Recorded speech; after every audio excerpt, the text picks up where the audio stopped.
బహిష్కరణతో మీ journey ఎలా start అయింది? Extraordinary ఉంది. ఇప్పుడు 2 మిలియన్ వ్యూస్ కూడా క్రాస్ అయింది ఆల్రెడీ. వదిలిపెట్టిన చోటే మళ్ళీ మొదలు పెట్టేలా చేస్తున్నారు కదా. ఈ సబ్జెక్ట్లో మీరు కొత్తగా ఏం చూపించబోతున్నారు? ఇప్పుడు 90s బ్యాక్ డ్రాప్ లో జరుగుతున్న ఒక స్టోరీ ఇది. మా కాళ్ళ కింద బతకడానికి, మా పక్కలో నలగడానికి పుట్టినోళ్ళే మీరు.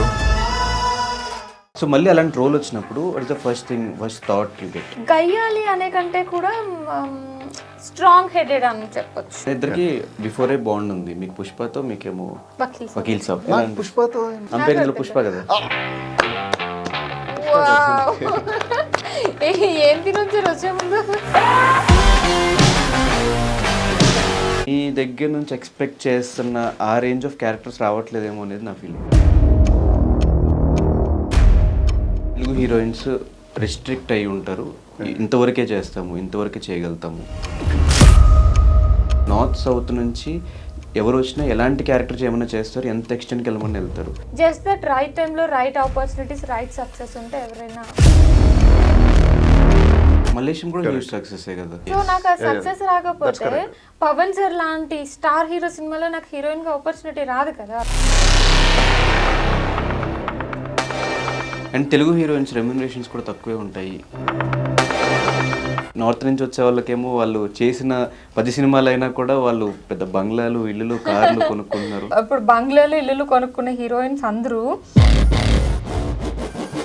సో మీరు షూటింగ్ టైంలో ఎంజాయ్ చేసిన 90s ఐటమ్స్ ఏంటి? పుట్టినప్పటి నుండి ఈ ఊరు ఇంత బాగుంటుందని నేను ఎప్పుడు అనుకోలేదు. నువ్వు నాతో ఉంటే చాలా బాగుంటుంది పుష్ప. హాయ్, హలో, నమస్తే. నేను మీ anchor Dhanush. Welcome to I dream. నేను రీసెంట్గా నాకు ఆల్రెడీ తెలిసిన ఒక 2 వ్యక్తులు కలిసి చేసిన ఒక సిరీస్ బహిష్కరణ, ఈరోజు నేను ట్రైలర్ చూడటం జరిగింది. ఈ 19th నుంచి ప్రీమియర్ స్టార్ట్ చేశారు. అంటే ఒక విలేజ్ బ్యాక్ డ్రాప్లో జరుగుతున్న ఒక స్టోరీ, ఒక రివెంజ్ డ్రామా. అండ్ అలాగే చాలా న్యాచురల్గా అనిపించింది నాకు ఈ ట్రైలర్ చూడంగానే. సో రేపు 19th నుంచి ప్రీమియర్ స్టార్ట్ అవుతుంది కాబట్టి ఈ లోపు ఈ సిరీస్ అసలు ఏంటి, ఏ బేస్డ్ సిరీస్ ఇది? చాలా రివెంజ్ డ్రామాస్ వచ్చినాయి, అందులో దీనికి డిఫరెన్స్ ఏంటి?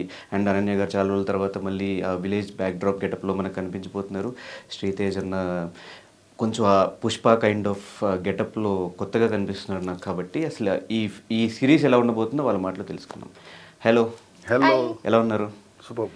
ఇద్దరు టైర్డ్ అయిపోయి ఉన్నారు, మీరు వెయిట్ చేసి షూట్కి వెళ్ళొచ్చి.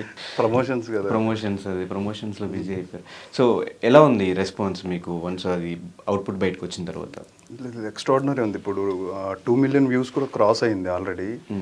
అండ్ యునానిమస్గా ట్రైలర్ చూసిన వాళ్ళందరూ కూడా, అంటే నువ్వు బిఫోర్ దట్ నువ్వు ట్రైలర్ చూసి ఏదైతే జెన్యున్గా అదిరింది అని అన్నావో అది యునానిమస్గా విన్నా. అందరి నోట్లోంచి ఒకటే ఎక్సలెంట్, సూపర్, ఈ వర్డింగే మాట్లాడారు, కానీ యావరేజ్ అనే మాట ఎక్కడ రాలేదు. అంటే దాంట్లో కంటెంట్ అంత బాగుంది. అంటే కెమెరా కానీ, లేకపోతే సౌండ్స్ కానీ, విజువల్స్ కానీ, అవన్నీ ఆ కథని నేరేట్ చేసే విధానం, ట్రైలర్ కట్ చేసిన విధానం, అది ఫెంటాస్టిక్గా ఉంది. అంటే రీసెంట్ టైమ్స్లో వచ్చిన చాలా ఈ రియలిస్టిక్ సబ్జెక్ట్స్ అన్నీ కూడా, పుష్ప అయినా, రంగస్థలమైన, మొన్న మల్లేశమైన, ఇవన్నీ సినిమాలు కూడా ఆడియన్స్ అట్రాక్ట్ చేసిన సబ్జెక్ట్స్. సో ఈ సబ్జెక్ట్లో మీరు కొత్తగా ఏం చూపించబోతున్నారు? అంటే 90s బ్యాక్ డ్రాప్లో ఇప్పుడు cinema projection is different. And బడ్జెట్ని బట్టి విజువలైజేషన్స్ మారుతాయి. అండ్ కథలోకి వచ్చేసరికి ఇప్పుడు 90s బ్యాక్ డ్రాప్లో జరుగుతున్న ఒక స్టోరీ ఇది డైరెక్టర్ గారు ఆయన నిజ జీవితంలో ఆయనకి సంబంధించిన కొన్ని వ్యక్తుల యొక్క వాస్తవిక సంఘటనల ఆధారంగా ఆయన రిటర్న్ చేసిన స్టోరీ ఇది. అండ్ ఈ కథలో మెయిన్ ఇప్పుడు రివెంజ్ డ్రామాస్ చాలా ఉంటాయి. షార్ప్, ఇప్పుడు ఫిల్మ్ వచ్చేసరికి ఒక type of sharp revenge drama ఉంటుంది. రివెంజ్ డ్రామాలో విలన్, ఇప్పుడు యాంటాగనిస్ట్, ప్రోటాగనిస్ట్లో విలన్ని చూపించే విధానంలో ఒక క్రూయాలిటీని ఎంత డెప్త్గా చూపిస్తే రివెంజ్కి కారణాలు అన్ని ఎక్కువ ఉంటాయి. దావి ఇన్నర్ సెన్స్గా హైడింగ్గా ఉన్నాయా లేకపోతే ఓపెన్గా ఉన్నాయా అనేది స్క్రీన్ ప్లే. ఆ స్క్రీన్ ప్లేలో మా బహిష్కరణలో డ్రామాతో కూడిన సెంటిమెంటల్గా చాలా ఎఫెక్టివ్గా ఉండే సీన్స్ చాలా ఉన్నాయి. అవి రియలిస్టిక్ స్పేస్లోనే ఉంటాయి. ఎక్కడ వేరే సినిమాల్లో చూసినట్టు కానీ ఆ ఇంపాక్ట్ అయితే అసలు ఉండదు. ఎందుకంటే నేను కానీ లేకపోతే అనన్య గారు కానీ మేము చేసిన కొన్ని సీన్స్ ఉన్నాయి, అవి ఎక్స్ట్రాడినరీగా ఉంటాయి. డెఫినెట్గా చూసిన తర్వాత అరే ఇది వెబ్ సిరీస్గా రావాల్సింది కాదు, ఇది థియేటర్లో సినిమాగా రావాల్సింది. ఇది అంత కంటెంట్ ఉంది, అంత మంచి ఫీల్ బేస్డ్ సీన్స్ చాలా ఉన్నాయి. సో అనన్య గారు, మీరు ఆ విలేజ్ బ్యాక్డ్రాప్లో ఆ క్యారెక్టర్ పర్ఫార్మెన్స్ గురించి చెప్పక్కర్లేదు, ఆల్రెడీ మేము మలేషియన్ సినిమా చూసాము. సో మళ్ళీ అలాంటి రోల్ వచ్చినప్పుడు what is the first thought you get? Actually after Malaysia I've got a lot of similar kind of roles. కాకపోతే మలేషియంకి దీనికి just that look is same అంతే, everything is different. It might be characterisation or దాంట్లో నేను చాలా soft ఇన్నోసెంట్గా ఉంటాను, దీంట్లో full ఇచ్చి పడేస్తుంది, ఒక మాట అంటే 10 మాటలు అనిపిస్తుంది. సో అట్లా ఫుల్ ఆన్ మాస్ ఉంటుంది. అది నన్ను చాలా ఎగ్జైట్ చేసింది బికాస్ నన్ను బీఇట్ village girl or normal girl ఏదైనా నన్ను చాలా ఇన్నోసెంట్ సాఫ్ట్ గర్ల్గా చూపిస్తారు కదా. So it's completely opposite. అది ఎగ్జైట్ చేసింది. సో సిమిలర్ రోల్స్ రాగానే కొంచెం భయం పట్టేసింది, ఆల్రెడీ చేసాం కదా, ఆ ఫ్లేవర్ ఎక్కడైనా కనిపించేస్తాము, లుక్ వైజ్ మారుద్దామా లేకపోతే ఇంకోటి ఏమైనా డిఫరెంట్ ట్రై చేద్దామని, అట్లా మీరు తీసుకున్న జాగ్రత్తలు ఏంటి ఈ రోల్? అంటే నేను ఇందాక చెప్పినట్లు జాగ్రత్త తీసుకోవాల్సిన అవసరం రాకుండా వచ్చింది క్యారెక్టరైజేషన్. మొత్తం కంప్లీట్ క్యారెక్టరైజేషన్ డిఫరెంట్ ఉంటుంది. అంటే ఎక్కడ ఓకే మలేషియంలో చేసిన అనన్య అన్న ఫీల్ రాదు. ఇప్పుడు ఫర్ ఎగ్జాంపుల్ ఒక సిటీ గర్ల్ అంటే city girl kind of similar roles చాలా ఉంటాయి, అట్లనే విలేజ్ గర్ల్ లో కూడా కైండ్ ఆఫ్ సిమిలర్ రోల్సే బట్ ఎట్ డిఫరెంట్ చాలా ఉంటాయి. గయ్యాలి క్యారెక్టర్ ఫుల్ అంటే గయ్యాలి అనే కంటే కూడా స్ట్రాంగ్ హెడెడ్ అని చెప్పొచ్చు అంతే. అంటే ఏ పాయింట్ ఆఫ్ వ్యూలో స్ట్రాంగ్ హెడెడ్ అంటే తను నమ్మిన దానికోసం తన లైఫ్ కోసం తను పోరాడింది అని అనిపించింది నాకైతే ఆ సిరీస్ మొత్తంలో. ఆ క్యారెక్టరైజేషన్ హైస్ ఉన్నాయి లోస్ ఉన్నాయి, హైస్ ఉన్నాయి లోస్ ఉన్నాయి. వెబ్ సిరీస్ విషయానికి వస్తే అట్లనే ఉంటుంది. ఇప్పుడు మీరు ఇందాక అడిగినట్లు మూవీస్ చాలా వచ్చాయి, దీనికి దానికి డిఫరెన్స్ ఏంటి అంటే వెబ్ సిరీస్లో ఏంటంటే ఒక లైఫ్ని చూపిస్తారు, మూవీలో ఏంటంటే ఓన్లీ ఒక పాయింట్ ఒక పర్టికులర్ కొంచెం ఒక పీరియడ్ ఆఫ్ టైంలో వాళ్ళు చూపించాలి. వెబ్ సిరీస్లో ఏంటంటే హైస్ లోస్ చూపించడానికి చాలా ఆపర్చునిటీ దొరుకుతుంది, ఎందుకంటే కొంచెం లెంత్ ఎక్కువ ఉంటుంది. సో ఎవ్రీ ఎపిసోడ్కి ఆడియన్స్ చూడటానికి ఛాన్స్ ఉంటుంది, కాబట్టి వాళ్ళ క్యారెక్టరైజేషన్ ఎలా చేంజ్ అవ్వకుంటూ వచ్చిందని. ఇది ఒక 7 years స్పాన్లో జరుగుతుంది. సో 7 years స్పాన్లో ఈ అమ్మాయి లైఫ్లో ఉన్న ఎవ్రీథింగ్ డిఫరెంట్. కొన్నిసార్లు చాలా లో ఉంది, కొన్నిసార్లు చాలా హై ఉంది, బట్ ఏ పాయింట్లోనూ ఆమె కాన్ఫిడెన్స్ పోగొట్టుకోలేదు, ఎప్పుడు కాన్ఫిడెంట్గా ఉంటుంది. ఒకసారి తన లైఫ్ మొత్తం ఒక పాయింట్ ఆఫ్ టైంలో ఒక 1 day మొత్తం మారిపోతుంది, బట్ స్టిల్ ఆ మారిన దాంట్లోంచి కూడా తను స్ట్రాంగ్గా బయటకు వస్తుంది అనమాట, వెరీ కాన్ఫిడెంట్గా. అది చాలా మంచి రోల్ అట్లా ఆ విషయానికి వస్తుంది. సూపర్. సో మీకు ఎట్లా వచ్చింది బ్రో ఈ బహిష్కరణతో మీ జర్నీ ఎలా స్టార్ట్ అయింది? యాక్చువల్గా అంటే క్యారెక్టర్స్ కోసం చూస్తున్నప్పుడు కాల్ చేసి రమ్మన్నారు, అండ్ ఫోటో యాజ్ యూజువల్గా డైరెక్ట్గా చూశారు, అంత టెస్ట్ లుక్ అది చూసుకున్నారు, లుక్ గెటప్ అది అంతా వేసుకొని చూసుకుని ఇమీడియట్గా జీ వాళ్ళకి పంపించగానే యునానిమస్గా జీ టీమ్ అందరూ కూడా ఓకే అన్నారు. శ్రీతేజ సూపర్ ఉంటుంది, శ్రీతేజ అయితే ఓకే డన్ అనగానే ముందు నా కాన్ఫిడెన్స్ వచ్చింది. అంటే జీ నెట్వర్క్ అనేది పెద్ద నెట్వర్క్, వాళ్ళందరూ ఏ దృష్టితో చూస్తారంటే టోటల్గా రిలీజ్ తర్వాత ఎలా ఉంటుంది, సెట్ అవుతాడా లేదా, ఇంత దృష్టితో చూస్తారు కదా, అంతమంది దృష్టితో వాళ్ళు చూసినప్పుడు వాళ్ళ వర్డ్స్ నాకు చాలా బాగా అనిపించినాయి. అండ్ ఒక ఛాలెంజింగ్ క్యారెక్టర్ మళ్ళీ ఇంకోటి దొరికింది నాకు, నేను ఇంకా బాగా పర్ఫామ్ చేయాలి, చూపించడానికి కూడా ఎక్కువ స్కోప్ ఉంది అనేది బాగా అర్థమైంది. ఇంకా అలా ఆపర్చునిటీలోకి ఎంటర్ అయ్యింది. అండ్ స్టోరీ వైజ్ ఏం నచ్చింది మీకు, ఏది కన్విన్స్ చేసింది? Zee network first of all Zee network లేకపోతే జీ నెట్వర్క్ వాళ్ళు మన కథ వాళ్ళకి తెలుసు, కథలోకి నేను ఫిట్ అవుతానని వాళ్ళకి తెలుసు, కథలోకి ఫిట్ అవుతానని తెలిసినప్పుడు నేను కథలోకి ఎంటర్ అయ్యేటప్పుడు కథ మొత్తం వింటాం కదా, కథే సోలే నాకు బాగా నచ్చింది. ఆ నేరేషన్ ఏదైతే కథ నేరేషన్ ఉందో, ఇప్పుడు అంటే పూర్తిగా వివరంగా చెప్పలేకపోవచ్చు, ఆఫ్టర్ 19th తర్వాత ఎవరైతే చూస్తారో డెఫినెట్గా ఇప్పుడు చేసే ఇంటర్వ్యూస్ కంటే ఇంకా ఎక్కువ ఉంటాయి. ఈ సీన్ ఎలా చేశారు మీరు, ఈ ఫైట్ ఎలా చేసావు, అక్కడ నూతి దగ్గర ఎలా చేసావు, వాటర్లో ఎలా చేసావు బ్రదర్ అని చెప్పి నన్ను అడిగే క్వశ్చన్స్ ఇంకా ఎక్కువ పెరుగుతాయి. ఎందుకంటే అంత రియలిస్టిక్ స్పేస్లో ఉంది. ఒక శివపుత్రుడు అండ్ పరుత్తి వీరన్ ఇలాంటి సినిమాలు తమిళ్లో చూస్తాం కదా, భలే ఉన్నాయి తమిళ సినిమాలు చాలా రియలిస్టిక్గా చేస్తారని, అంత రియలిస్టిక్ పాత్లో ఉంటుంది. క్యారెక్టరైజేషన్స్ కానీ లేకపోతే డైరెక్టర్ గారి విజన్ ఇవన్నీ నాకు బాగా నచ్చినాయి. నాకు చెప్పారు ఫస్ట్, నేను కొత్తగా చూపిస్తాను, ఇప్పటివరకు నువ్వు చేసిన క్యారెక్టర్స్ కాకుండా ఇది నువ్వు కొత్తగా ఉంటావు అనగా నాకు ట్రిగర్ అయింది. అంటే ఈయన ఏదో కొత్తగా చేయించాలనుకుంటున్నారు అనే ఫస్ట్ పాయింట్, అది నాకు డైరెక్టర్ గారితో బాగా కనెక్టివిటీ పెరిగింది. ప్లస్ ఇంకా నా హోంవర్క్ నేను 100% నా హోంవర్క్ చేస్తాను. కొత్తగా రావడానికి ఇంకా నేనేం చేయొచ్చు, బాడీ లాంగ్వేజ్లో ఏం చేంజెస్ చేయొచ్చు, ఫేషియల్ ఎక్స్ప్రెషన్స్లో ఏం చేయొచ్చు, కళ్ళు ముందు చేసిన సినిమాలకు ఉండే ఐ ఎక్స్ప్రెషన్కి దీనికి డిఫరెన్స్ ఉండాలి. దానికోసం ఏం జాగ్రత్తలు చేసుకోవచ్చు అని హోంవర్క్ చేయడానికి అన్నిటికీ నాకు స్పేస్ దొరికిందని అనిపించింది. ఏం రిఫరెన్స్ తీసుకున్నారు మీరు ఈ క్యారెక్టర్ కోసం? ఏం తీసుకోలేదండి, ఓన్లీ డైరెక్టర్ గారి పాయింట్ ఆఫ్ వ్యూలో నుంచి ఆయన ఐడియాలజీ అంటే మా క్యారెక్టర్స్ని ఆయన చూశాడు రియల్గా. ఆయన ఎక్స్పీరియన్స్లో వాళ్ళ ఊరి దగ్గరలో మాకు సంబంధించిన క్యారెక్టర్స్ కొన్ని క్యారెక్టర్స్ ఉన్నాయి. అందుకని చెప్పి ఆయన guidance and director point of వ్యూలోంచి నేను క్యారెక్టర్ని అర్థం చేసుకొని ఆ రియలిస్టిక్ స్పేస్లో ఎలా ఉండాలి ఏంటనేది దాని మీదే వర్క్ చేశాను. అండ్ మీ ఇద్దరు తెలుసా, మీ ఇద్దరు ముందే ఆన్ బోర్డ్ అయ్యారు అని చెప్పి తెలుసా, లేకపోతే ఒకరి తర్వాత ఒకళ్ళు వచ్చారు? ఫస్ట్ వీళ్ళందరూ ఫస్ట్ సెలెక్ట్ అయ్యారు, తర్వాత నేను సెలెక్ట్ అయ్యాను. తర్వాత వీళ్ళకి తెలుసు ఎవరు వస్తారా అని, నాకు తెలిసి వీళ్ళందరూ ఉన్నారని, ఎవరు వస్తారని తర్వాత తెలిసింది. సో మీకు ఫస్ట్ ఎవరని చెప్పారు? ఫస్ట్ నుంచి ఆయన చెప్పారు, చూస్తున్నామని చెప్పారు? చూస్తున్నామని చెప్పారు. నేను ఆన్ బోర్డ్ అయినప్పుడు వేరే వాళ్ళని చూస్తున్నాము. మీకు స్టోరీ చెప్పినప్పుడు ఒకవేళ శ్రీదేవి అన్న మైండ్లోకి రానప్పుడు ఎవరు అయ్యి ఉంటే బాగుండేది అనిపించింది ఆ క్యారెక్టర్కి? ఓ ఇంట్రెస్టింగ్ క్వశ్చన్. శ్రీతేజ, ఇంకెవరు? ఆయన అర్థమైంది కానీ నేను చెప్పాలి కదా, పక్కన నేను ఉన్నప్పుడు ఇంకో పేరు ఎందుకు? సెల్ఫ్ తర్వాత చెప్పండి. లేదు చెప్పండి పేరు. సో నేను ఎప్పుడు థింక్ చేయలేదు యాక్చువల్లీ చెప్పాలంటే, ఇట్లాంటి రా అండ్ రెస్ట్రిక్ రోల్స్ ఎవరు చేస్తారు ఎక్కువగా అని నేను ఎప్పుడు థింక్ చేయలేదు. సో థింక్ చేసి చెప్తాను. బేసిక్ రా అండ్ రెస్ట్రిక్ గా అంటే ఇప్పుడు హై బడ్జెట్ రామ్ చరణ్ గారు, అల్లు అర్జున్ గారు, జూనియర్ ఎన్టీఆర్ వీళ్ళందరూ చేశారు. కానీ వాళ్ళ బడ్జెట్ లెవెల్స్ అనేవారు. ఇప్పుడు కొద్దిగా సెమీ కేటగిరీ వచ్చేసరికి ఉండరు కనిపించరు ఎవరు ఏంటనేది. అక్కడ పెర్ఫామ్ చేసి ఇప్పుడు నేను కూడా అంతకుముందు ఓవర్ ఆరస్టిక్ చేయలేదు కదా, నేను చేసిన క్యారెక్టర్స్ వేరు. కానీ దీనికి వేరేలాగా పోర్ట్రీ చేసుకోవాలని నేను అందుకనే జీ5 నెట్వర్క్ నన్ను బిలీవ్ చేసినందుకు నేను చాలా ఒబే ఉంటాను వాళ్ళకి 100%. అది ఎందుకంటే అందుకే ఆ విధానంలో చూశారు కదా నన్ను అని. సో అంజలి గారు కనిపిస్తున్నారు మాకు ట్రైలర్లో, ఆమె ఫైట్స్, రక్తపాతం కనిపిస్తుంది మాకు. సో ఆమె క్యారెక్టరైజేషన్ ఏంటి? చాలా స్ట్రాంగ్ క్యారెక్టర్ అని అర్థమవుతుంది, ప్రాస్టిట్యూట్ రోల్ అని అర్థమవుతుంది. మళ్ళీ ఆవిడ బ్యాక్ టు బ్యాక్ ప్రాస్టిట్యూట్ రోల్స్లోనే వస్తున్నారు. ఈ డిస్కషన్ ఎప్పుడు జరిగిందా ఆమెతో పాటు? లేదు జరగలేదు. అంటే పర్టికులర్గా డిస్కషన్ జరగలేదు. కానీ ఇప్పుడు కొత్తగా ఏదో ట్రై చేయాలని చూస్తారు అంజలి గారు.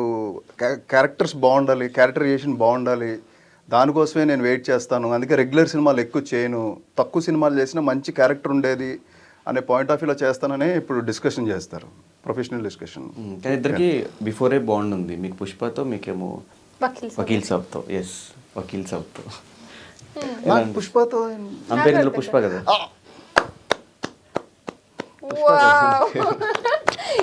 ఏం తినొచ్చారు వచ్చే ముందు? బుర్రింత షార్ప్ పనిచేస్తుంది.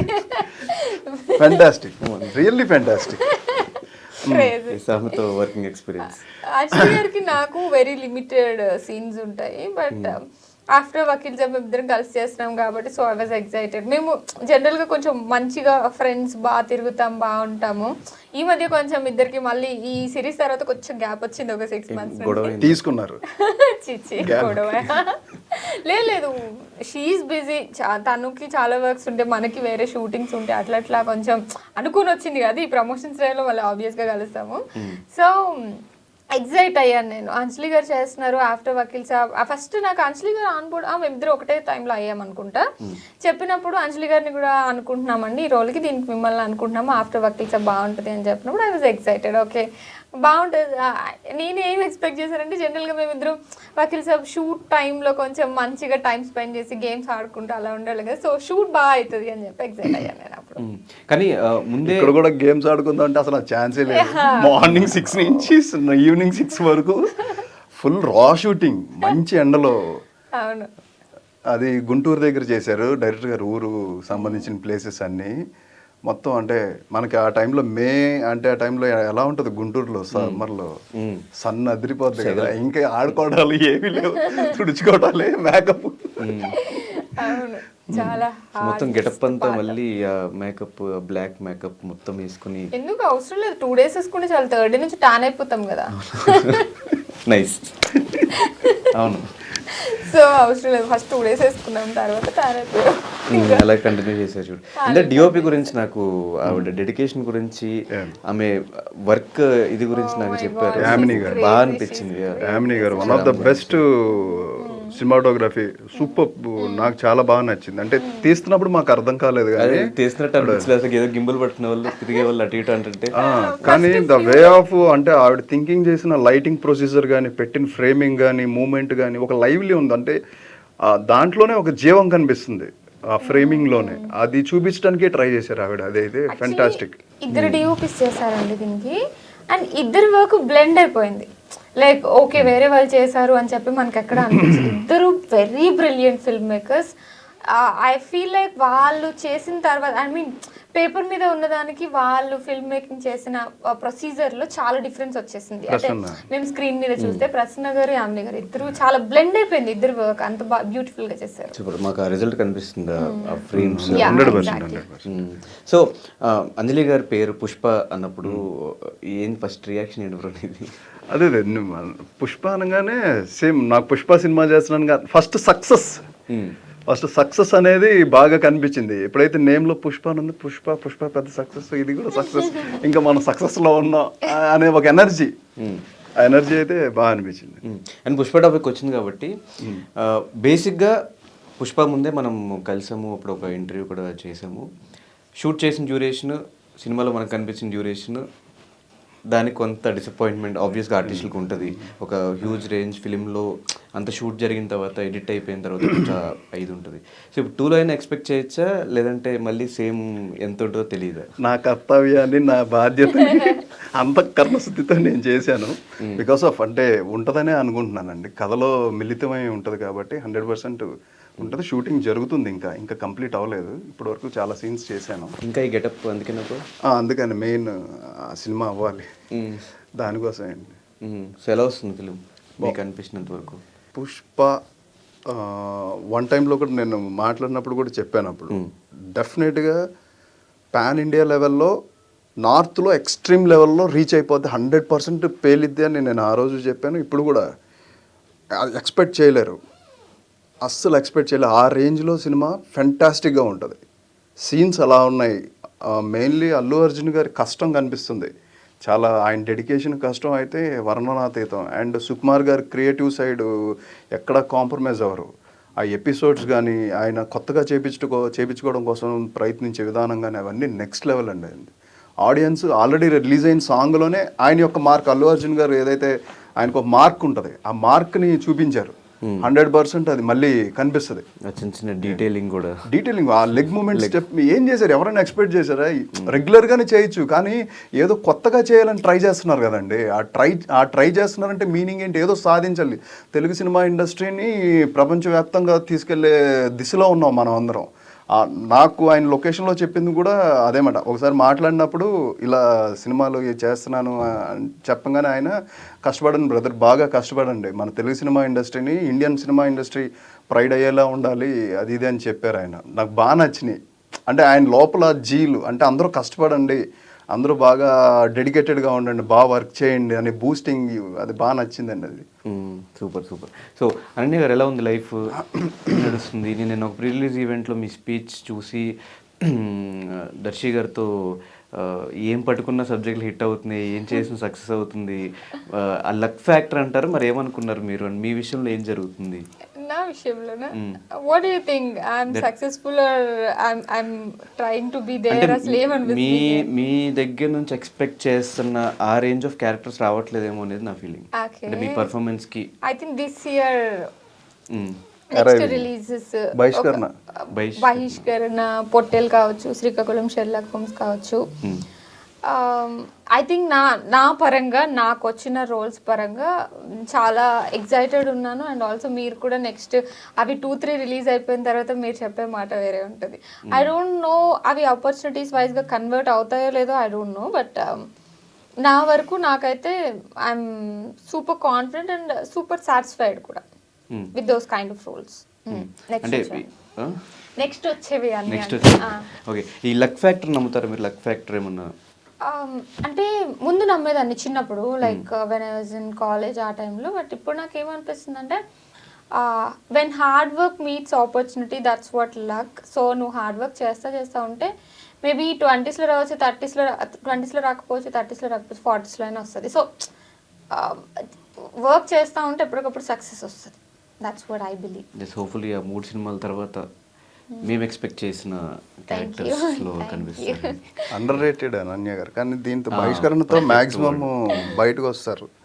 ఎందుకంటే అంటే నేను బాగా బిలీవ్ చేసేదంటే మనం నార్త్ నుంచి చాలా మంది వస్తున్నారు, తెలుగు నుంచి వచ్చే యాక్ట్రసెస్లో ఇంకా స్పేస్ దొరకట్లేదు. ఇంకా స్పేస్ ఇచ్చి వీళ్ళని పెర్ఫార్మెన్స్ సైడ్ కనుక నడిపిస్తే, పుష్ చేస్తే డెఫినెట్గా అంజలి గారు మనకి తెలుగు సినిమా ఇండస్ట్రీలో one of the great actress. నాకు బాగా నచ్చుతారు డెడికేటెడ్ అది అంజలి గారు, అలాగే అనన్య గారు కూడా. అంటే వస్తున్న కొత్త తరంలో ఐ ఫీల్ లైక్ వీళ్ళందరూ అంటే ఇప్పుడు నార్త్ వాళ్ళు అంటే నేను జనరల్గా ఎప్పుడైనా ఈ మధ్య నేను రిలీజ్ అయిన లాస్ట్ 2 years నుండి ఎవరు ఏ నార్త్ హీరోయిన్ వచ్చినా ఒక 3-4 years ఉంటున్నారు, వెళ్ళిపోతున్నారు. బట్ దెన్ తెలుగు అమ్మాయిలు కొంతమందిని తీసుకుంటే మీరు Eesha Rebba, Chandini Chowdary, they been here from past 10 years and they still doing films.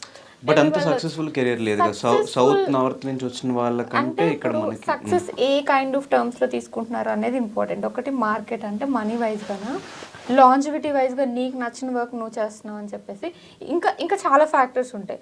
ఇక్కడ మనల్ని అబ్జర్వ్ చేస్తే ఒక 10 years నుండి నీకు ఇష్టమైన వర్క్ లో నువ్వు వర్క్ చేయగలుగుతున్నావు. ఒక 2-3 years సడన్ గా వచ్చేసి ఏం జరుగుతుందో లైఫ్ లో తెలియకుండా ఫాస్ట్ గా సినిమాలు చేసేసి వెళ్ళిపోయి మనకి ఇంకొక వేరే ఫీల్డ్ లోకి వెళ్ళిపోయి, లేకపోతే ఇంకో వాళ్ళ లైఫ్ లో దే లీడింగ్ దే లైఫ్. అలా కాకుండా నీకు ఇష్టం వచ్చిన వర్క్ ఇన్ని ఇయర్స్ చేస్తున్నారు కదా, so that's also a success, form of success కదా. లాంజివిటీ టర్మ్లో చూస్తే అది కూడా చాలా బెస్ట్ అని అనిపించింది నాకైతే. ఈ మధ్యకాలంలో నేను రియలైజ్ అయింది అది ఫ్యాక్టర్. ఒక 4-5 years వచ్చేసి ఒక 10 films చేసేసి 4-5 yearsలో మనం ఏం చేస్తున్నామో తెలియకుండా ఫాస్ట్గా 4-5 yearsలో 10 films చేసి వెళ్ళిపోవడం కంటే ఒక 10 years నీకు నచ్చిన వర్క్ని నువ్వు పడుతూ లేస్తూ నిల్చుంటూ వర్క్ చేస్తూ మళ్ళీ దాని నుంచి నేర్చుకుంటూ అదొక process and you should enjoy it. అది చాలా బాగుంటుంది కూడా ఆ ఫీల్. ఒక ఫర్ ఎగ్జాంపుల్ ఆలోచించండి, మీరు వచ్చారు ఒక వన్ ఫైన్ డే, మీరు ఒక వన్ ఫైన్ ఫ్రైడే మీకు ఒక సక్సెస్ వచ్చింది. తర్వాత వెంటనే ఏదేదో ప్రాజెక్ట్స్ వచ్చేస్తూనే చేసేస్తుంటాం, మనకు కూడా తెలియదు ఏం చేస్తున్నాము. ఆ 4-5 years మనం చేసి రియలైజ్ అయ్యే గ్యాప్లో మనల్ని వెనక్కి పంపించేస్తారు. ఆ హీరోయిన్స్ విషయంలో నేను చెప్తున్నా. అలా కాకుండా సరే పడ్డాము, మళ్ళీ లేచాము, మళ్ళీ ఒక సక్సెస్ వచ్చింది, ఒక హోప్ వచ్చింది, మళ్ళీ నెక్స్ట్ స్టెప్కి వెళ్తున్నాం. అది కూడా ఫార్మ్ ఆఫ్ సక్సెస్ కదా. అంటే ఆ సక్సెస్ చాలా టేస్టీగా ఉంటుంది. So that's what I believe. ఇప్పుడు బట్ లాస్ట్ టైం నేను మీ ఇన్స్టాగ్రామ్ ఫొటోస్ గురించి అడిగినప్పుడు లైక్ ఆపర్చునిటీస్ నేను ఏ వచ్చినా చేయడానికి రెడీగా ఉన్నాను. ఇప్పుడు బిఫోర్ ఏం కంప్లైంట్ అంటే తెలుగు హీరోయిన్స్ రిస్ట్రిక్ట్ అయి ఉంటారు, ఇంతవరకే చేస్తాము, ఇంతవరకే చేయగలుగుతాము, ఇలా ఉంటారు. నార్త్ సౌత్ నుంచి ఎవరు వచ్చినా ఎలాంటి క్యారెక్టర్ చేయమన్నా చేస్తారు, ఎంత ఎక్స్టెంట్కి వెళ్ళమని వెళ్తారు. ఇక్కడ మీ కొంతమంది రెడీ అవుతున్నా కూడా, అలా చేద్దామని రెడీ అవుతున్నా కూడా వాళ్ళకి ఎందుకు ఆపర్చునిటీస్ రావట్లేదు అనే క్వశ్చన్ మీకు ఎప్పుడైనా వచ్చిందా? అసలు మీరు ఇప్పుడు అడిగిన దానికి ఒక్కసారి ఇన్స్టాగ్రామ్ పేజ్ ఓపెన్ చేసి ఎవరైనా వేరే వాళ్ళకి ఎవరికైనా చూపించారు అనుకోండి, అంటే సౌత్ అండ్ నార్త్ కంపారిజన్ తెలియని వాళ్ళకి ఎవరికైనా చూపించి వీళ్ళు సౌత్ అండ్ నార్త్ అని అడిగితే we can not say వీళ్ళు సౌత్ నార్త్ అని, because everyone is glamorous, everyone is looking good, everyone is performing well. It's just that lack of ఒక కైండ్ ఆఫ్ హిట్ రావాలి ఎవరికైనా. ఆ హిట్ వస్తే ఎక్కడికైనా వెళ్ళిపోతారు. నా ఫీలింగ్ అయితే అదే ఉంది. మరి ఇప్పుడు అంటే ఇప్పుడు ఫర్ ఎగ్జాంపుల్ ఇప్పుడు నాకు ఒక తమిళ్లో ఒక కొత్త అమ్మాయిని చూసాను. నాకు అమ్మాయి నార్త్ సౌత్ అనేది మనకేం అర్థం కాదు వాళ్ళ ఇన్స్టాగ్రామ్ ప్రొఫైల్ చూస్తే. సో గ్లామరస్ అనేది మ్యాటర్ కాదనుకుంటున్నాను నేను ఇప్పుడు. అంటే అందరూ గ్లామరస్గానే ఉంటున్నారు. జస్ట్ దట్ రైట్ టైంలో రైట్ ఆపర్చునిటీస్, రైట్ సక్సెస్ ఉంటే ఎవరైనా వెళ్ళిపోతారు. మలేషియం కూడా హ్యూజ్ సక్సెస్ కదా. Huge success, but huge success. దాని తర్వాత ప్లేబ్యాక్ అండ్ వకీల్ సాబ్ వచ్చింది. యాక్చువల్లీ మలేషియం లాంటి చిన్న సినిమా అంత సక్సెస్ అయింది కాబట్టి నేను సెకండ్ ఫిల్మ్కి పవన్ కళ్యాణ్ గారు లాంటి స్టార్ హీరోతో చేయగలిగాను. ఆబ్వియస్ గా కదా, అదే బేసిక్ మంచి పెర్ఫార్మెన్స్ చేయగలుగుతారు అనేది పాయింట్ ఆఫ్ వ్యూలో పెద్ద సినిమాలో ఒక ఆపర్చునిటీ వచ్చింది. సో నాకు ఆ సక్సెస్ రాకపోతే పవన్ సార్ లాంటి స్టార్ హీరో సినిమాలో నాకు హీరోయిన్ గా ఆపర్చునిటీ రాదు కదా. సో ఆపర్చునిటీస్ వచ్చాయి, కానీ దాని తర్వాత కోవిడ్ వచ్చింది, అటు ఇటు అయిపోయింది ఇంకా మొత్తం. So that's what happened. So next 3 films కి అయితే మీరు ఫుల్లీ కాన్ఫిడెంట్గా ఉన్నారు? ఎక్సైటెడ్ ఉన్నాను. ఇది నెక్స్ట్ వచ్చే 3 films. సో ఇప్పుడు ఏంటి, ఎట్లా డిసైడ్ చేసుకున్నారు కెరియర్ అంటే? ఇప్పుడు ఇట్లా వెబ్ సిరీస్ అండ్ సినిమా రెండూ, లేదంటే ఎప్పుడైనా మంచి వెబ్ సిరీస్ చేసుకున్న తర్వాత మిగతా అంత టైం రియల్లీ థింక్ మన ప్లాన్ చేసినట్టు కెరియర్ వెళ్తుందని? మీ కెరియర్ అయినా వెళ్ళదు, బట్ ఎంతో కొంత ఒక థాట్ ప్రాసెస్ ఉంటుంది కదా, ఇవే చేయాలి, ఇట్లాగే వెళ్ళాలి. Just going with the flow. నేనైతే నిజంగా చెప్తున్నాను, అంటే ఈ టైంలో ఎందుకంటే ఒక ఐడియా ఉంది అని అనుకోండి, ఈ టైంలో నాకు ఫర్ ఎగ్జాంపుల్ కొన్ని ఆపర్చునిటీస్ ఉన్నాయి. ఫర్ ఎగ్జాంపుల్ ఈ డేకి నా దగ్గర ఒక 4 స్క్రిప్ట్స్ నేను చదవడానికి ఉన్నాయి, ఒక 2 స్క్రిప్ట్స్ వినడానికి ఉన్నాయి, ఒక స్క్రిప్ట్ డిస్కషన్లో ఉంది అని అనుకోండి. ఈ 5-6 స్క్రిప్ట్స్లో ఇప్పుడున్న టైంకి, ఇప్పుడున్న నా మైండ్ సెట్కి, నా మెచ్యూరిటీ లెవెల్కి, నేను కెరియర్ అనుకున్న విధానానికి వీటిలో బెస్ట్ ఏది ఉందో అది చూస్ చేసుకొని వెళ్ళిపోతాము. సో దీని రిజల్ట్ని బట్టి నెక్స్ట్ వచ్చే స్క్రిప్ట్స్ డిసైడ్ అవుతాయి. సో దాని ప్రకారం ఆలోచిస్తే మనం ఎప్పుడు ఇలా వెళ్తుంది నా కెరియర్ అని డిసైడ్ చేసుకోలేము. You just have to flow like A water. ఇప్పుడు ఉన్న దాంట్లో బెస్ట్ చూస్ చేసుకుంటూ వెళ్ళిపోవాలి. అప్పుడే నీకు వర్క్ ఉంటుంది అండ్ మెచ్యూరిటీ లెవెల్స్ ఇంక్రీజ్ అవుతాయి, నీ ఎక్స్పీరియన్స్ ఇంక్రీజ్ అవుతుంది అండ్ టాలెంట్ కూడా పెరుగుతూ ఉంటుంది. బికాజ్ నువ్వు కొత్త పీపుల్తో వర్క్ చేస్తావు. ఎప్పుడైతే నాకు అలాంటి రోల్స్ కావాలి అని చెప్పేసి ఇంట్లో కూర్చుంటే ఫస్ట్ ఆఫ్ ఆల్ నీకు ఒక మెచ్యూరిటీ లెవెల్ ఇంక్రీజ్ అవ్వదు. ఎందుకంటే కొత్త కొత్త పీపుల్తో పనిచేస్తాం, కొత్త కొత్త టెక్నిక్స్ నేర్చుకుంటాం. అండ్ ఈ సెట్లో ఎవరైనా చూసి ఓకే ఈ అమ్మాయి బాగా చేస్తుంది, బాగుంది, పర్ఫార్మెన్స్ బాగుంది, బాగా కనిపిస్తుంది అని చెప్పేసి నెక్స్ట్ దానికి వాళ్ళే చాలామంది నన్ను రిఫర్ చేసిన వాళ్ళు కూడా అలా ఉన్నారు. ఓకే ఈ అమ్మాయి బాగుంది, ఈ అమ్మాయి ఈ రోల్కి అయితే సెట్ అవుతుంది అని చెప్పేసి. సో దాన్ని బట్టి ఆలోచిస్తే కెరియర్ని ప్లాన్ చేసుకోవడం కంటే వచ్చిన వాటిలో బెస్ట్ ఆపర్చునిటీస్ చూస్ చేసుకుంటూ వెళ్తే ఎవరికైనా ఆపర్చునిటీస్ వస్తే సక్సెస్ కూడా వస్తుంది. అండ్ తెలుగు హీరోయిన్స్ రెమ్యునరేషన్స్ కూడా తక్కువే ఉంటాయి, యాక్సెప్ట్ చేస్తారు. నార్త్ నుంచి వచ్చే వాళ్ళకేమో వాళ్ళు చేసిన 10 సినిమాలు అయినా కూడా వాళ్ళు పెద్ద బంగ్లాలు, ఇల్లులు, కార్లు కొనుక్కుంటున్నారు. మన వాళ్ళు మాత్రం ఇంకా స్టిల్ ఇక్కడే limited budget. Depending on the films we're doing. And ఇప్పుడు ఫర్ ఎగ్జాంపుల్ సక్సెస్ వచ్చింది అని అనుకోండి, అప్పుడు ఆబ్వియస్గా నీకు మార్కెట్ వస్తుంది. ఇప్పుడు బంగ్లాలు, ఇల్లులు కొనుక్కునే హీరోయిన్స్ అందరూ వాళ్ళకి ఒక కమర్షియల్ సక్సెస్ వచ్చింది. చాలామంది నార్త్ నుండి కూడా పాపం 100 మంది వస్తే ఒక 10 మంది బయటకు వస్తున్నారు. ఆ 10 మందికి ఏదో ఒక కొంచెమైనా కమర్షియల్ సక్సెస్ ఉన్న హీరోయిన్సే బయటకు వస్తున్నారు. సో ఆ కమర్షియల్ సక్సెస్ ఉంది అంటే మార్కెట్ ఉంటుంది, జనాలను చూడటానికి వస్తున్నారు. సో ఆ మార్కెట్ ఉన్నప్పుడు ఆబ్వియస్గా నిన్ను చూడటానికి ఒక 100 రూపీస్ పెట్టి ఆడియన్స్ వస్తున్నారంటే దాంట్లో ఒక 10% షేర్ యాక్టర్కో యాక్ట్రెస్కో వెళ్తుంది కదా. సో ఆబ్వియస్గా అందుకని వాళ్ళు చేస్తున్నారు. ఇప్పుడు మేము తెలుగు హీరోయిన్స్ చేసేవి కూడా కొంచెం బిగ్ బడ్జెట్లో మాకు కూడా మార్కెట్ ఎక్కువగా వచ్చింది అనుకోండి, ఆబ్వియస్గా మనకు కూడా వస్తుంది. అంతే, end of the day it's a business. అంతే, బహిష్కరణతో అది ఆ ప్లేస్ లోకి వెళ్తాం అందరం 100% వెళ్తాం. నాకు ఆ బిలీవబిలిటీ బాగుంది. సో అది బాగా కష్టపడ్డాం మామూలుగా కదా. అందుకని ఆఫ్టర్ రిలీజ్ ఎంత డెడికేటెడ్గా కష్టపడతారు అందరు కాదనట్లేదు. కానీ దీనికి కష్టపడడం అనేది ఫ్యాన్స్ లేవు, గాలి లేదు, తినడానికి టైం లేదు. చాలా చాలా డెడికేటెడ్ సీన్స్ ఎలా చేసామంటే ఎక్కడ చేస్తుంటే నాకు గుర్తొచ్చింది. మీకు గుర్తుంది, మేము ఒక విలేజ్కి వెళ్ళాము, విలేజ్లో ఒక షూట్ చేస్తున్నాము, మిమ్మల్ని అరెస్ట్ చేసి తీసుకెళ్తారు కదా, ఆ సీన్. ఆ సీన్ లో వి డోంట్ నో, అంటే పక్కన క్రౌడ్ వస్తారు, విలేజ్ నుండి వస్తారు, వాళ్ళు వస్తారు, వీళ్ళు వస్తారు అని తెలియదు మాకు. వాళ్ళు వచ్చారు, మార్నింగ్ నుంచి స్టార్ట్ చేసాము, వాళ్ళు వస్తున్నారు, మధ్యలో డిస్టర్బ్ చేస్తున్నారు. ఒక 50 మెంబర్స్తో, అంటే 50 మెంబర్స్ అంటే ఊరో లేదో ఫైట్ డిజైన్ చేసి అలా కాదు, ఊరు వాళ్ళే వస్తారనమాట. అటు ఇటు ఫైట్ జరుగుతూ ఉంటుంది. అక్కడ మధ్యలో ఇలా లాగుతాను, మేము ఇలా లాగుతాం, ఈనాటి వెళ్తాడు, యాక్టర్స్ అందరు. నాకేమో గాజు కూర్చోని బ్లడ్ వచ్చేసింది, ఇంకా నాకు మార్క్ ఎక్కడో ఉంది. అయితే బ్లడ్ వచ్చింది, ఆఫ్టర్నూన్ లంచ్ తినలేదు, చేస్తూనే ఉన్నాం. అసలు ఆ సీన్ చేస్తే నా ఎనర్జీ మొత్తం లైక్ నెక్స్ట్ ఒక 1 వీక్ ఎనర్జీ మొత్తం ఆ సీన్ లో పెట్టేసినట్టు అనిపించింది. మీకు కూడా అట్లా లాగుతుంటారు, ఫైటర్స్ కాదు, రియల్ ఫైటర్స్ కాదు, విలేజర్స్, వాళ్ళ మధ్యలో ఉన్న వాళ్ళని స్ట్రాంగ్ గా ఉంటారు. చాలా రియలిస్టిక్ స్పేస్ లో చేసే ఉంటున్నాను. అందుకని ఆఫ్టర్ రిలీజ్ డెఫినెట్గా అన్ని క్రాఫ్ట్స్కి నాట్ ఓన్లీ యాక్టర్స్ మనం ఎక్కువ కనిపిస్తాం కాబట్టి ఫస్ట్ ఆఫ్ ఆల్ మాకు బాగా రికగ్నైజేషన్ వస్తుంది. అలాగే టెక్నికల్గా కూడా డైరెక్టర్ గారు కానీ, రైటర్స్ కానీ, డిఓపి కానీ, మ్యూజిక్ కానీ, ఆల్ క్రాఫ్ట్స్, ఎడిటింగ్ సెక్టర్ కానీ one of the best awards తీసుకుంటామని నేను బిలీవ్ చేస్తున్నాను. అంటే ఓటీటీ అవార్డ్స్ ఉంటాయి కదా, అందులో అంటే 90s చాలా రియలిస్టిక్ ఇన్సిడెంట్స్ ని బేస్ చేసుకుని తీసారంట కదా బ్రో, రియల్ ఇన్సిడెంట్స్ ని. ఏమి ఆ ఇన్సిడెంట్స్? ఆ ఇన్సిడెంట్ ఇందాక మీతో అన్నాను కదా, డైరెక్టర్ గారు ఊరండి అది, పెద్దపల్లి అని చెప్పి గుంటూరు దగ్గర. ఆ ఊర్లోనే షూట్ చేసాం. అది తర్వాత కృషి గారు ఊరు జాగర్లమూడి, అండ్ ఇంకా టోటల్ ఇంకా రాజాపట్నం అని అక్కడ ఇంకా చాలా మొత్తం ఆ సరౌండింగ్లోనే షూట్ చేసాం. బాపట్ల టోటల్ ఆ ఏరియాలోనే షూట్ చేసామండి. 90s అనగానే ఫస్ట్ అందరికి గుర్తొచ్చింది 90s లో 80s లో క్యాస్ట్ మీద ఎక్కువ గొడవలు అవుతూ ఉండే ఊర్లో. ఇడు మా క్యాస్ట్ అని ఎట్లా క్యాస్ట్ సంబంధించిన ఏమన్నా ఆల్రెడీ ట్రైలర్లో అదే పాయింట్ డిక్లేర్ చేశారండి. అంటే ఉండేది ఒకప్పుడు అన్ని ఏరియాల్లోనూ ఉంది, రాయలసీమలోనూ ఉంది, కోస్తాలోనూ ఉంది, తెలంగాణలో ఉంది. తెలంగాణ నేను రీసెంట్ గా ఒక స్టోరీ చదివాను, అక్కడ కూడా అంతే మాస్ గా చాలా మందిని చంపేశారంట, మాస్ హత్యలు జరిగాయి అక్కడ, చంపేసి నదిలో పడేయటం అలాంటివన్నీ రియల్ గా జరిగిన incidents. So I feel like అందుకనే అటు సైడ్ ది తీసుకున్నారేమో, బట్ ఆ బ్యాక్ డ్రాప్ లో చాలా ఉన్నాయి గుంటూరు సైడ్, అందుకని ఇక్కడ నుంచి తీసుకొని చేస్తారేమో సిరీస్. అండ్ డైరెక్టర్ గారు ఊరు అదే కదా, ఏరియా సరౌండింగ్ కాబట్టి అందుకని ఆయనకి ఆ స్టోరీ కూడా అలానే బాగా కనెక్ట్ అయింది ఆ రియలిస్టిక్ స్పేస్ లో. ఆయన అనుభవాలకి దృష్ట్యా ఆయన నిజ జీవితంలో ఇప్పుడు నా క్యారెక్టర్ అయితే నిజంగా ఆయన ఉంది, చూశారు, ఆయన ఎక్స్పీరియన్స్ ఉంది ఆ క్యారెక్టర్తో కూడా, అందుకని నాకు చెప్పారనమాట అది రియలిస్టిక్ స్పేస్లో వెళ్తున్నాం. అందుకని నేను చేసేటప్పుడు కూడా నిజ జీవితంలో ఆ క్యారెక్టర్ ఎలా ట్రావెల్ అయి ఉంటుందని ఒక ఇమాజినేషన్, ఒక డ్రాఫ్ట్, పెద్ద డ్రాఫ్ట్ వేసుకొని ఆ పాయింట్లోనే ట్రావెల్ చేశాను. అందుకని ఆఫ్టర్ రిలీజ్ డెఫినెట్గా అప్రిషియేషన్స్ తీసుకుంటానని నాకు నమ్మకంగా కూడా ఉంది. 90s టైం కాబట్టి ఆ టైంలో అవన్నీ మిస్ అవుతున్నాం మనం ఇప్పుడు, ఐటమ్స్ అని ఇప్పుడు కూల్ డ్రింక్స్ కానీ మిగతా షాప్స్ అంతా.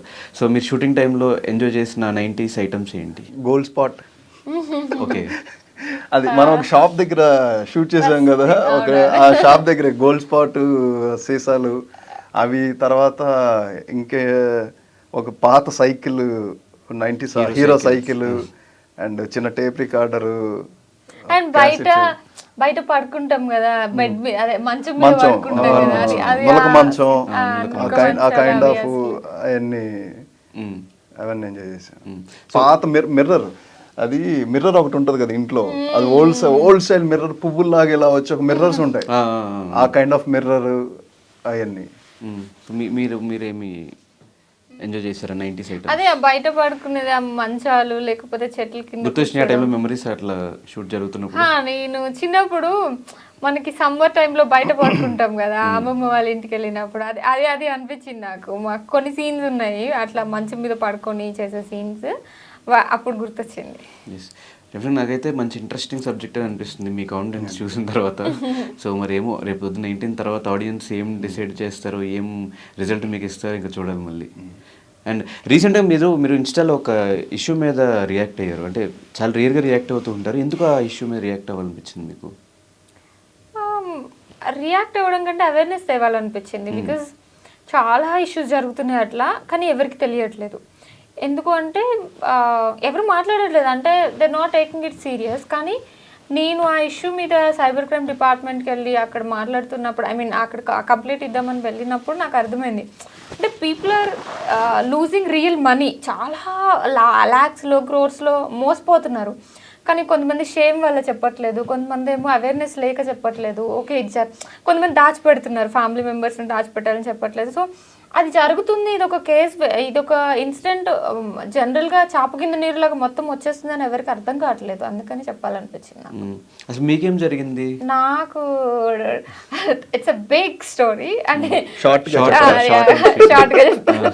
టు కట్ ఇట్ షార్ట్, ఒక పోలీస్ డ్రెస్లో ఒక సమ్వన్ మాట్లాడారనమాట. మాట్లాడి ఆధార్ కార్డ్స్, జనరల్గా యాక్టర్స్ కదా, ఆధార్ కార్డ్స్ ఎవరికైనా ఇప్పుడు హోటల్లో ఎక్కడైనా స్టే చేస్తున్నప్పుడు అలా ఇస్తాం కదా, మీ ఆధార్ కార్డ్ నుంచి చాలా నెంబర్స్ తీసుకున్నారు, వాళ్ళు మనీ లాండరింగ్ కేసెస్లో వాటిలో ఇన్వాల్వ్ అయి ఉన్నారు, మీరు కూడా కమిషన్ తీసుకొని మీ ఆధార్ కార్డ్ ఇచ్చారని చెప్పేసి మాకు డౌట్ వస్తుంది అని చెప్పేసి సంథింగ్ ఒక ముంబై నుండి మాట్లాడినట్టు బిల్డప్ ఇచ్చారనమాట. ఆ బిల్డప్ ఇచ్చేసి లాస్ట్కి మన అకౌంట్ నుండి మనం ఇప్పుడు ఫస్ట్ ఏం చెప్తారంటే, జస్ట్ మీరు అది ఆ పోలీస్ దగ్గర నుంచి ఎన్ఓసి సర్టిఫికేట్ తీసుకోండి, అంతవరకే ఓకే అని చెప్తారు. లాస్ట్కి తీసుకెళ్ళి మన అకౌంట్ నుంచి డబ్బులు ట్రాన్స్ఫర్ చేయాలి అని చెప్తారనమాట. కొంతమంది వాళ్ళు ఎలా అంటే ఒక భయం ఎమోషన్తో ఆడుకుంటారనమాట. అమ్మాయిలను అయితే భయం, లేకపోతే ప్రేమ, అంటే ఫర్ ఎగ్జాంపుల్ మన హస్బెండ్ లేకపోతే పిల్లలు లేకపోతే ఎవరో ఒకళ్ళు బయటికి వెళ్ళారు, వాళ్ళ మీద ఏదో పోలీస్ కంప్లైంట్ ఉంది, వాళ్ళ మీద డ్రగ్స్ కేసులు ఇరుక్కున్నారని అలా డబ్బులు తీసుకోవడం, అట్లా అమ్మాయిలను అయితే. అబ్బాయిలు అయితే ఇట్లాంటి వాటికి పడరు కదా, సో వాళ్ళకి ఆశ చూపిస్తారు, మీరు ఒక 100 రూపీస్ స్టాక్స్లో పెడితే మీకు ఒక 1000 రూపీస్ ఇస్తామని చెప్పేసి అట్లా ఆశ చూపించడం, లేకపోతే బ్లాక్మెయిల్ చేస్తారు. ఇప్పుడు ఒక అమ్మాయి వీడియో కాల్ చేసింది, వేరే అతను కొంచెం జాయిన్ అయ్యారే అనుకోండి, ఆ వీడియో కాల్ని రికార్డ్ చేసి అట్లా బ్లాక్మెయిల్ చేయడం, అట్లా డిఫరెంట్ కైండ్స్ జరుగుతున్నాయి. అండ్ వాళ్ళు చాలా ట్రైన్డ్ ఉన్నారు, లైక్ ఇది రియల్ అని చెప్పి మనం నమ్మేలాగా చేస్తున్నారు అనమాట. ప్రతి ఒక్కరి బ్రెయిన్ని ట్రిక్ చేయగలరు. మనం అనుకుంటాము వీళ్ళు ట్రిక్ చేయలేరు అని అనుకుంటాము, కానీ మీ ఎమోషన్ని, ఏదో ఒక ఎమోషన్, ఆశకో లేకపోతే అమ్మాయికో భయానికో దేనికో దాని ప్రేమకో దేనికో దాన్ని పడతారు కదా, ఏ ఎమోషన్కి పడితే దాని మీద టాప్ చేస్తున్నారు వాళ్ళు. సో అది ఇన్సిడెంట్స్ అన్ని విన్న తర్వాత నాకు అది అర్థమైంది, అందుకే అవేర్నెస్. అండ్ ఇంకోటి లేదు, ఆర్టిస్ట్ ఇప్పుడు మీరు చెప్పిన పాయింట్ చాలా మంది మగవాళ్ళకు కూడా జరిగినాయి. నా సర్కిల్లోనే చెప్పిన వాళ్ళు విన్న ఈ రీసెంట్ గానే ఉన్న సేమ్ ఇప్పుడు మీరు ఏ సినారియో చెప్పారో ఇదే సినారియోతో జరిగిన వాళ్ళు భయపడిపోయిన వాళ్ళు ఒక 25 మెంబర్స్ చెప్పారు నాకు, నువ్వు పెట్టావు కాబట్టి సరిపోయింది అంటే నా ఫ్రెండ్స్ లో నువ్వు పెట్టావు కాబట్టి సరిపోయింది, మాకు అర్థమైంది కాబట్టి మేమేమి ఇన్వాల్వ్ అవ్వలేదు, అదర్వైజ్ మేము భయపడిపోయే వాళ్ళమే చాలా అని చెప్పి చాలా మంది చెప్పారు నాకు. మంచి అవేర్నెస్ అది. ఎస్, ఆర్టిస్టులు ఇంకా భయపడాలి, ఎప్పుడేం జరిగిద్దో మనకు ఇన్వాల్వ్మెంట్ ఉన్నా లేకపోయినా. అవును, ఎగ్జాక్ట్లీ. ఏదో గాజు మేడ్ లాగా ఏదో ఉన్నా లేకపోయినా ఆబ్వియస్ గా మనల్ని ఇన్వాల్వ్ చేస్తారు. చేసినప్పుడు మరి ఫస్ట్ నమ్మేస్తారు ఆడియన్స్. గ్లామర్ ఫీల్డ్ లో ఉన్న ఎవరి గురించి ఏం వచ్చినా కూడా ఫస్ట్ నమ్మేస్తారు, నిజమా అబద్ధమా ఏం తెలుసుకోరు. వెరీ గుడ్ అవేర్నెస్ ఆడియన్స్ మనకి ఇచ్చారు. అండ్ మీ తర్వాత చాలా మంది ముందుకు రావడం స్టార్ట్ చేశారు. దాని తర్వాత చిన్న చిన్న వాళ్ళందరూ వెళ్ళి కంప్లైంట్ ఇవ్వడం ఏం జరిగింది ఇవ్వాలి. లేకపోతే నేను పోలీసుతో మాట్లాడుతున్నప్పుడు నాకు అదో 20,000 to 30,000 crores of rupees loss అవుతున్నారు, అందరూ మోసపోతున్నారు. ఎక్కడ పరుగు పోద్దని భయం. సో ఫైనల్గా బహిష్కరణ సబ్జెక్ట్ వన్ వర్డ్లో మీ ఇద్దరికి ఎంత ఇంపార్టెంట్ ఫిల్మ్ చెప్పండి. నా పాయింట్ అంటే బహిష్కరణకు ముందు శ్రీతేజ్, బహిష్కరణ తర్వాత శ్రీతేజ్ అనే మళ్ళీ ఒక ఎక్స్ట్రీమ్ మార్క్. అంటే బహిష్కరణ ముందు నేను చేసిన సినిమాలు చాలా ఎక్స్ట్రాడినరీ క్యారెక్టర్స్ చేశాను, బట్ బహిష్కరణ ఈజ్ ఏ డిఫరెంట్ అండి. ఇది ఒక స్పెషల్ బుక్. ఇది బహిష్కరణ అనే ఒక బుక్, ఇది నాకు చాలా స్పెషల్. ఎస్ అనన్య గారు. అంటే ఇందాక మాట్లాడినట్లు ఒక ఇన్నోసెంట్, సింపుల్, క్యూట్గా ఉండే అమ్మాయి, లేకపోతే భయపడే అమ్మాయి దగ్గర నుంచి ఒక స్ట్రాంగ్ రోల్, స్ట్రాంగ్ క్యారెక్టర్స్ రావడానికి నాకు ఈ సిరీస్ చాలా హెల్ప్ చేస్తుంది అనుకుంటున్నాను. ఎస్, డెఫినెట్గా ఈ సిరీస్ మీ ఇద్దరు కెరియర్స్లో ఉన్న ద బెస్ట్ ప్రాజెక్ట్ అవ్వాలి అని మనస్ఫూర్తిగా కోరుకుంటూ మై డ్రీమ్ తరఫు నుంచి all the very best. And మనం సక్సెస్ అయిన తర్వాత మళ్ళీ కలుద్దాం. Thank you so much. Thank you. And రేపు July 19th బహిష్కరణ రిలీజ్ అవుతుందండి. ప్రీమియర్స్ అన్ని ZEE5లో స్టార్ట్ అవుతున్నాయి. డెఫినెట్గా మీరు అందరూ బహిష్కరణ చూసి మీ బ్లెస్సింగ్స్ అన్ని మా ఎంటైర్ టీమ్కి ఇవ్వాలని చెప్పి నేను మనస్ఫూర్తిగా. ఫైనల్గా ఫ్యామిలీతో చూడొచ్చు కదా. 100% ఏ రిస్ట్రిక్షన్ లేదు. మంచి డ్రామా ఉందంటే మంచి ఫ్యామిలీ డ్రామా, ఎమోషనల్ డ్రామా ఉంటుందండి కంటెంట్లో. అండ్ మనకి ఇప్పుడు సంక్రాంతి వస్తే మ్యాక్సిమం అందరూ విలేజెస్కి వెళ్తాం కదా, ఆ స్వచ్ఛమైన గాలి, మీకు ట్రైలర్లో కొన్ని షార్ట్స్ ఉంటాయి, ఎస్పెషల్లీ అలా గాలి వస్తుంటే ఎయిర్ ఇలా ఎగురుతుంటే ఇలాంటి ఫీల్ అంతా కూడా అక్కడ మేము ఎంజాయ్ చేసాం. అండ్ ఆ విజువల్స్ చూసి మీరు కూడా డెఫినెట్గా ఎంజాయ్ చేస్తారని నేను కోరుకుంటున్నాను. Yes, thank you so much. Thank you.